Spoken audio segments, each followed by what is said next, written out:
কে ভাইলো কি খবর? SIR এই নিয়ম আমি মানি না। কেন? চলো গল্প হবে।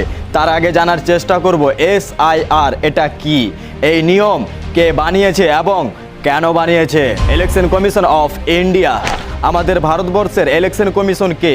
এই সেই ব্যক্তি, সোশ্যাল মিডিয়ার মাধ্যমে অবশ্যই দেখেছো, ইনি হচ্ছে আমাদের ভারতবর্ষের ইলেকশন কমিশন। ভারতবর্ষের সংবিধান আর্টিকেল 324 324 এই আর্টিকেল, এই ধারাতে ভারতবর্ষের ইলেকশন কমিশনকে সংবিধান ক্ষমতা দিয়েছে, রাইট দিয়েছে, সে এই ভোটের বিষয় নিয়ে কোনো ভি একটা নিয়ম তৈরি করতে পারে। যিনি SIR এই নিয়মটি তৈরি করেছে, এই SIR নিয়মে কয়েকটি মূল কারণ রয়েছে যাতে ভোট যাঁচ করতে পারে। যেমন কেউ কয়েকটা উদাহরণ, যে ডুপ্লিকেট ভোট, সেগুলো যাঁচ করে সেই ডুপ্লিকেট ভোট ভোটার লিস্ট থেকে বাদ করে দেওয়া, যাদের মৃত্যু হয়েছে তাদের এই ভোটার লিস্ট থেকে নাম বাদ দেওয়া, যারা 18 বছর বয়সের পর যারা নতুন ভোটার হয়েছে তাদের ভোটার লিস্টে নাম যোগ করা। তার মধ্যে প্রধান মূল কারণ হচ্ছে বাংলাদেশ থেকে এসে কিছু মানুষ ভুয়া ডকুমেন্ট, জালি ডকুমেন্ট, ভোটার কার্ড বানিয়ে তারা বাংলার মাটিতে বসবাস করছে। সেই সব মানুষদেরকে এই ভোটার লিস্ট থেকে তাদেরকে বাদ করে দেওয়াই সব থেকে মূল প্রধান কারণ হচ্ছে SIR এই নিয়ম। SIR এই নিয়মে স্পষ্টভাবে বলছে 2002-এর আগের ডকুমেন্ট লাগবে বা ভোটার লিস্টে নাম লাগবে, তাহলে তুমি 2026 নির্বাচনে বিধানসভা ভোটে ভোট দিতে পারবা, না হলে তুমি ভোট দিতে পারবে না, ভোটার লিস্ট থেকে তোমার নাম কেটে দেওয়া হবে, তুমি ভারতের নাগরিক না। এবার এই SIR নিয়মের মধ্যে আরও একটি নিয়ম বানানো হয়েছে, CAA।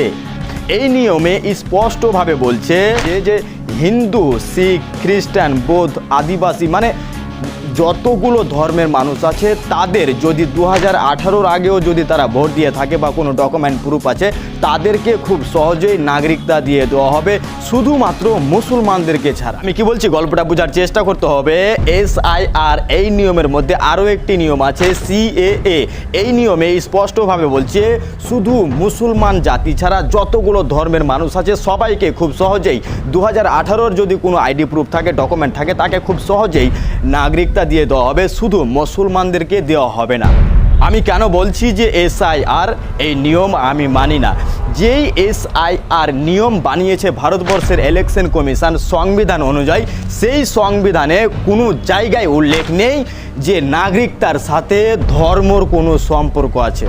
সংবিধানে নাগরিকতার বিষয়ে সবাই সমান, এখানে কেউ ছোট বড় নেই, কোনো ধর্মের জন্য আলাদা নিয়ম, আরও কোনো এক ধর্মের মানুষের জন্য আলাদা নিয়ম, এই ধরনের মানসিকতা ভারতবর্ষের সংবিধানে নেই। সংবিধান অনুযায়ী, সংবিধান আর্টিকেল 324 324 এই আর্টিকেল অনুযায়ী ভারতবর্ষের ইলেকশন কমিশন এই ধরনের নিয়ম বানাতে পারে, সে ভোট যাঁচ করতে পারে, কোনো ভি একটা নিয়ম বানাতে পারে, কারণ সংবিধান তাকে অধিকার দিয়েছে। এবার না হয় মেনে নিলাম যে হ্যাঁ, এক ধর্মের মানুষের জন্য এক নিয়ম, আর এক ধর্মের মানুষের জন্য আর এক নিয়ম, সেটা না হয় মানা গেল। যারা বাংলাদেশ থেকে হোক বা অন্য কোনো জায়গা থেকে হোক ভারতবর্ষে ঢুকেছে, বাংলার মাটিতে ঢুকে জালি ডকুমেন্ট বানিয়ে তারা বসবাস করছে, হ্যাঁ, আমাদের সরকার ইলেকশন কমিশন তাদেরকে বের করে দেওক, ভোটার লিস্ট থেকে নাম কেটে দেওক, তাতে তো কারো কোনো যায় আসে না, কারোর মাথা ব্যথা নেই।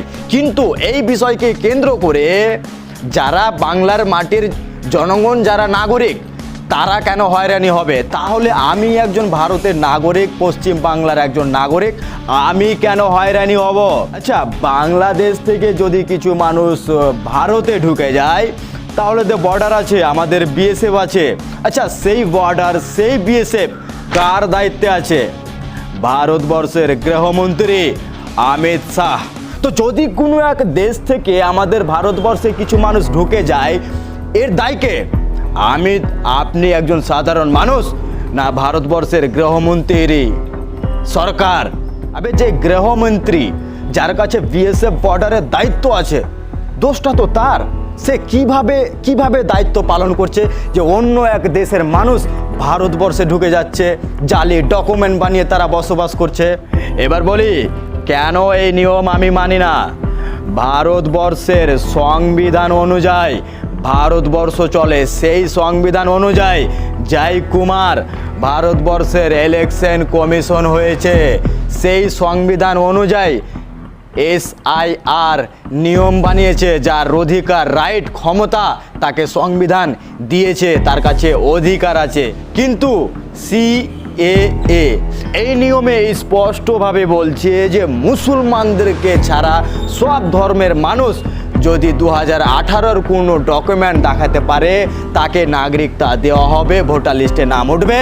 আর মুসলমানদেরকে 2000 আগের আইডি প্রুফ কোনো ডকুমেন্ট প্রমাণ দেখাতে হবে, তাহলে তার ভোটার লিস্টে নাম থাকবে, না হলে সে ভোট দিতে পাবে না, সে ভারতের নাগরিকতা না।